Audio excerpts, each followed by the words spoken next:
ఓయ్! Have you ever noticed అసలు ఏమీ లేని దానికి 100 ఫుల్ స్టోరీస్ నీ బ్రెయిన్ క్రియేట్ చేసుకోవడం. 1 డ్రై మెసేజ్, 1 డిలేట్ టెక్స్ట్ లేదంటే మెసేజ్ చూసి రెస్పాన్స్ రాకపోయినా, లేకపోతే వాళ్ళ టోన్‌లో చిన్న చేంజ్ నువ్వు నోటీస్ చేసినా, అంతే ఏదో చేశాను. మళ్ళీ ఏదో హర్ట్ చేశాను. అంతే వాళ్ళు కోపంగా ఉన్నారు. నేనే ఏదో చేసుంటా. నాదే ఏదో ప్రాబ్లమ్ అని చెప్పేసి ఏమీ లేని దానికి ఆలోచించడం ఎప్పుడైనా చేశావా? రియాలిటీలో వాళ్ళేదో క్యాజువల్‌గా బిజీగుండి చేసిన ఒక దానికి ఏమీ లేని ప్రాబ్లమ్‌కి నువ్వు 100 ప్రాబ్లమ్‌లు క్రియేట్ చేసుకొని ఆలోచించడం మొదలుపెట్టేస్తూ ఉంటావు. Over thinking. ఇప్పుడు ఈ ఓవర్ థింకింగ్ గురించి కూడా ఆలోచిస్తావు చూడు. అది నీ ప్రాబ్లమ్ గాదు. సమ్‌టైమ్స్ కొందరి నేచర్ అలాంటిది. ఏదైనా ఒక దాని గురించి చాలా డీప్‌గా ఆలోచించడం. అండ్ ఈ ఆలోచించే ప్రాసెస్‌లో నిజాల్ని చూడం.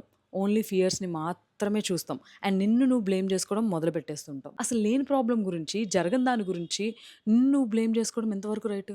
సో, నెక్స్ట్ టైమ్ ఇలా నీ బ్రెయిన్ ఏదన్నా ఒక దాని గురించి ఓవర్ థింక్ చేస్తుంటే, నువ్వు నీ బ్రెయిన్‌కి అడుగు ఒక question. Do you have any proof? లేదంటే ఎప్పుడులానే ఓవర్ థింక్ చేస్తున్నావా అని చెప్పేసి. ప్రతి దాని గురించి నిన్ను నువ్వు బ్లేమ్ చేసుకోవడం, నీ మైండ్‌లో పీస్ లేకుండా ఫైట్ చేయడం ఈజ్ నాట్ రైట్.